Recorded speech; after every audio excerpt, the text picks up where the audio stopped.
Hi and welcome. In this video, I'll walk you step by step through how to build a marketing plan that truly delivers results. I'll guide you through the 9 key steps to make your plan both strategic and actionable. Let's dive in. Step number 1. Define your main objective. Every marketing plan starts with one simple but powerful question. Why are you doing this? Your first task is to define your objectives.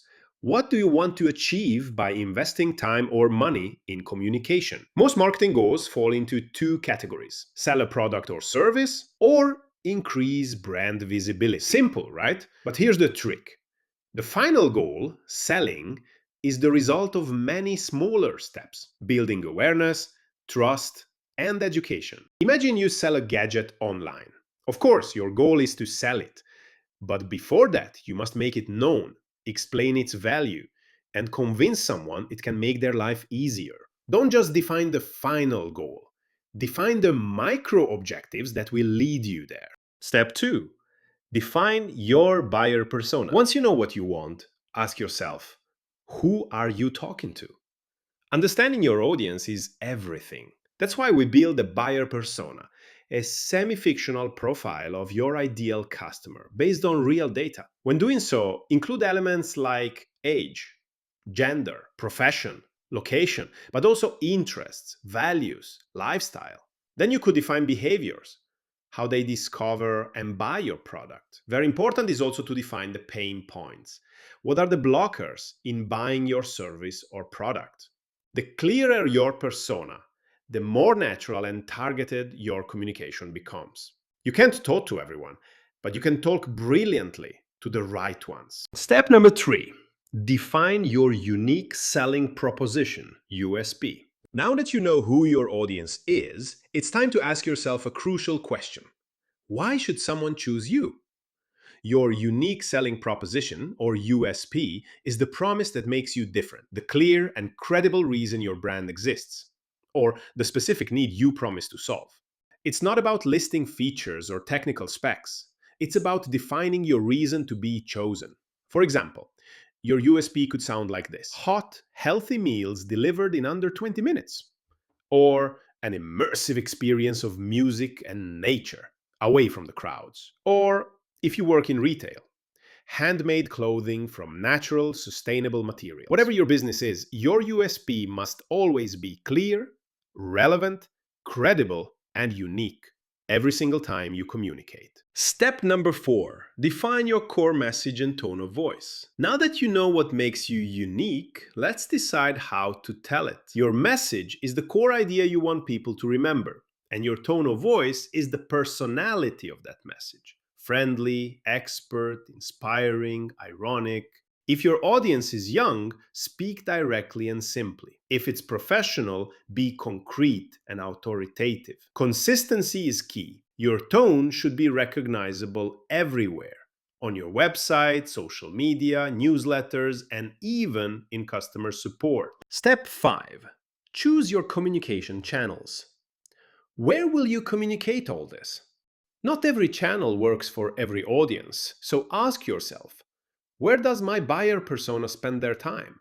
If your key audience is young and dynamic, platforms like Instagram, TikTok, and YouTube might be your best choice.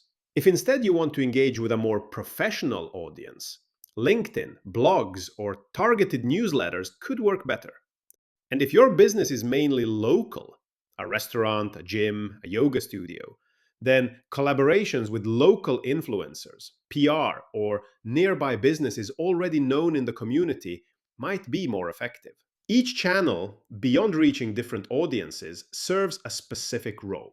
Social media helps you reach more people and build curiosity and engagement, while email marketing is great for nurturing relationships and maintaining direct communication. You don't need to be everywhere, just in the right places with the right message at the right time. Good job, folks, for getting here. We're almost done, but before moving on, let's recap a bit. So far, we have seen that we need to define the key objective, our main target, the reason why someone should buy our product, our tone and core message, and the channels we will communicate on. If you have liked what you've seen so far, don't forget to subscribe and like the video. And let's move on now towards the last points. Step 6. Analyze your competitors. One of the most underrated steps is to understand your competitors. Just look around. What are others doing in your industry? Analyzing competitors doesn't mean copying them. It means learning and understand in which way you can be different. You should be looking at the channels they use. What is the style of their communication? Or what content they produce, and of course, how they position themselves. What is their key value proposition? This helps you avoid mistakes others have already made and find your own space in the market. Knowing your competitors makes you stronger, not more similar. Step 7. Define your strategy and action plan. Now it's time to connect all the dots.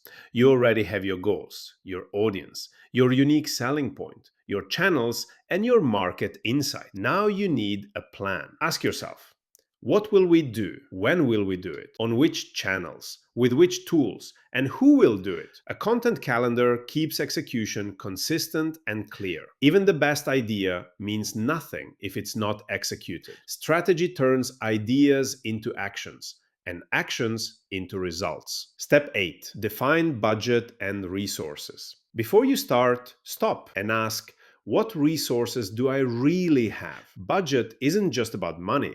It's about time, tools, and people. Include paid campaigns, content creation, PR or collaborations, software and tools, and external consultants. You don't need a huge budget. You just need to use it smartly, focusing on what brings real value and always keeping a small portion for testing and optimization. Budget is what transforms an idea into a concrete, sustainable project.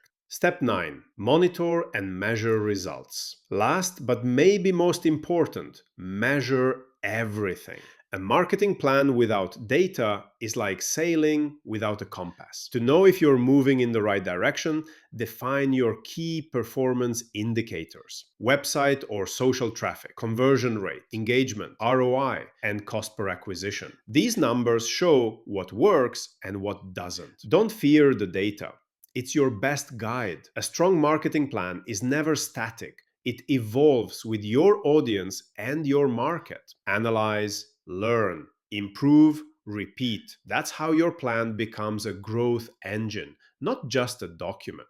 And that's it. Congratulations. You made it through the 9 essential steps to building a marketing plan that actually works. Let's recap. We need to define our main objective, then our key target, the buyer's persona, our unique selling proposition, the core message and tone of voice, and our main channels. Then we need to have a look at competition, and with that, define our strategy and action plan with a solid budget and resources. To end, we will need strong key performance metrics to measure ourselves against and the routine of measure, test, and improve. Remember, marketing isn't just about promotion. It's about understanding, communicating, and constantly improving. Now it's your turn. Start defining your objective and build your plan. Hope you liked this video. If so, please like it and leave a comment on what you think or would like to deepen more. And if you want more insights on boosting your business with practical marketing strategies, make sure to subscribe.